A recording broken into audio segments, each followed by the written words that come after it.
I'm curious about why you found it necessary and desirable to open your argument with this proposition that God is real. What do you mean by that? Yeah, well, I found it necessary because I think it's the most important of all. I found it desirable in part because I was able to bring a dimension to this that is maybe complementary to the one that it sounds like you're bringing in your upcoming book. And I will use that as a chance to say the only thing that I would not take issue with, but expand on what you just said is that I don't think that that's actually limited to the Western philosophical worldview or to even the Judeo-Christian tradition. And so the reason I thought it was desirable for me to bring to bear here is I'm actually a religious Hindu, and I believe in exactly the worldview that you just described, that sense of unity. That rests actually at the heart of even the Hindu worldview. It's known as the non-dualistic worldview. It's a philosophy that says the dualism, the separation between man and the supreme being, the separation between truth and beauty. Non-dualism rejects the existence of that distinction. And, I think how to describe Hinduism is it's the reconciliation of man with the supreme being and his creator.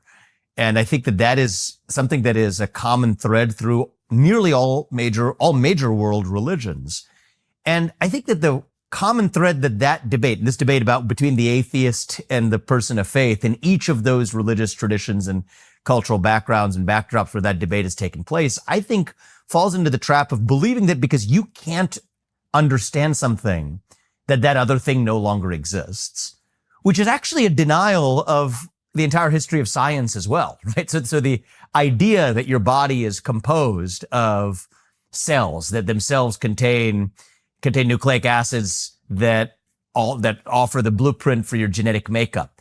The fact that you couldn't see that does not deny its actual truth. And I think that's the form of argument that I see with the atheist, not only in the American setting, but really for all of Western philosophical religious history. But it turns out, even if you look to ancient arguments in places like India for people who had a non-dualistic worldview, you could call it a Hindu worldview of believing that there is a supreme being that resides and is unified with each man, the fact that you can't see that or access that is not a valid argument on its own to deny its actual truth. Well, let's look at that a minute from the scientific perspective, because there's actually, it seems to me that one of the prerequisites, the presuppositions of formal science is at least the implicit recognition of something like a transcendent unity. So, and here's what I mean by that. It's like any good scientist knows that his or her theories are insufficient, right? That the grip that our knowledge has on the world is inadequate. Now, what that implies is that there is a world that's a unity outside of our conceptualization, right? So that's a belief in a transcendent reality. So what you're doing when you do science is that you're subjecting your hypotheses to revision by the facts of the transcendent unity, right? You put your hypothesis up for testing against the manner in which the real but as of yet unknown world will manifest itself.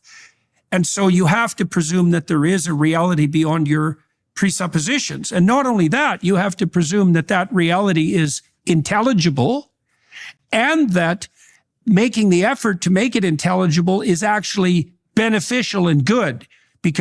And it could be destructive. I mean, you can discover things that are destructive, but the scientific mindset is predicated on the idea that the expansion of our knowledge in the direction of this transcendental unity is actually a net moral good, because otherwise science would be an evil enterprise. And so it seems to me, and I make this case in this book too, that the hypothesis of something like a transcendent unity is a necessary precondition even for science itself to find its purchase and move forward. And the fact that the universities and the scientific enterprise essentially emerged out of the religious monastic tradition, historically and technically, is an indication of that fact, rather than, the kind of post-French Revolution notion that science and religion are somehow at odds.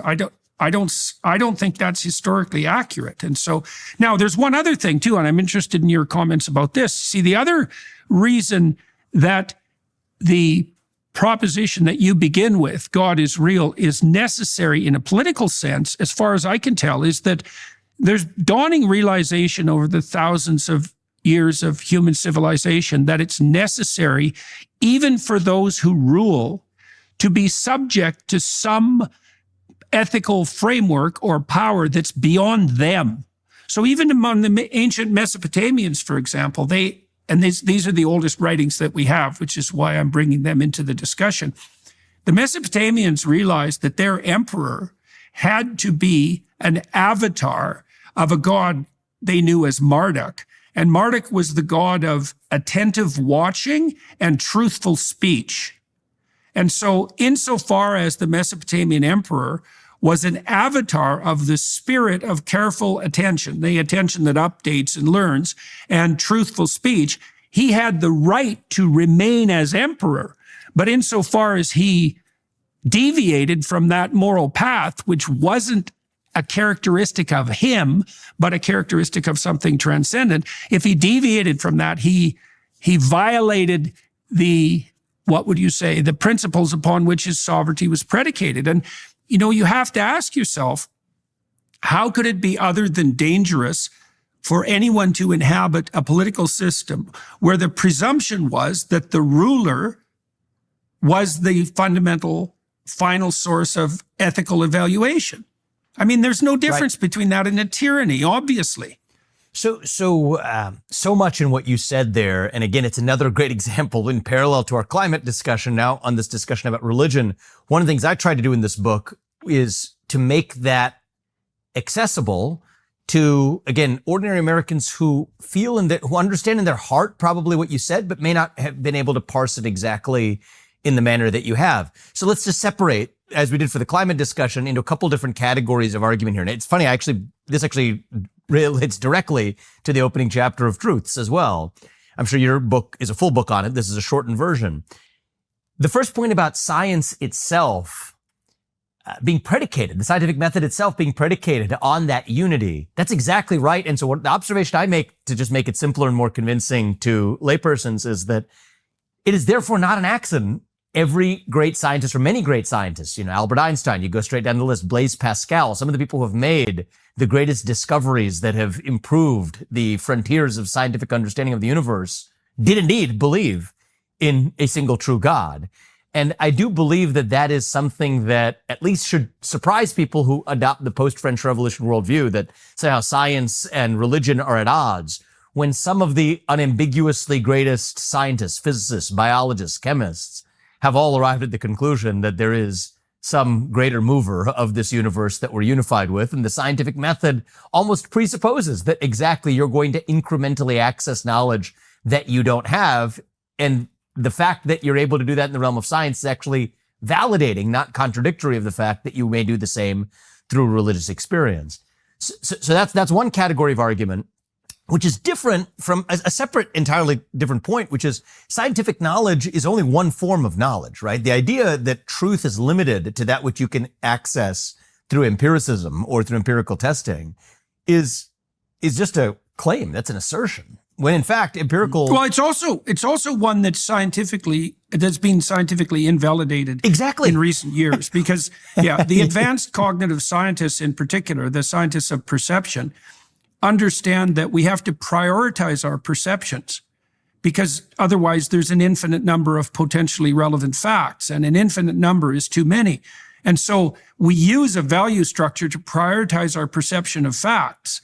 And so there's no escaping from the value problem. Right. It's not even at the level of perception. It's logically inescapable. And then again, in the interest of sort of making this accessible, again, you go to Albert Einstein. He did not deduce his theory of relativity through empirical deduction or even through empirical observation.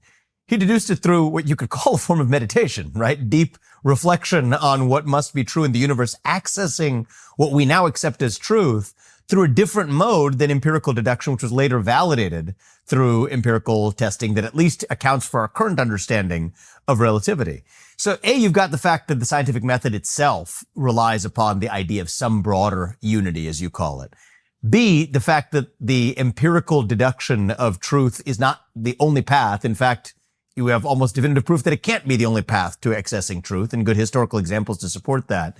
And that's all separate from the other category that you brought up, which is the utility of religious belief, whether that's in providing a constraint or a structure around the sovereignty of any particular kingdom or republic, or whether it's even the fulfillment that most people are able to experience in their own lives. And here you may actually be making a case for even a Dawkins-like atheist. I don't know what Dawkins' own views are, but an atheist believing that their kids would still be better off if their kids at least grew up being raised in a traditional religion and believing in God, because it would result Dawkins has described himself recently as a cultural Christian, and I think it's exactly for those reasons. Exactly. It's just the utilitarian, the utility enhancing argument for it, for the same reason that you would believe that a republic like that of the United States or an old kingdom in Mesopotamia would be better governed if its leader their sovereignty were derived from, but also located within a broader sovereignty under God. And so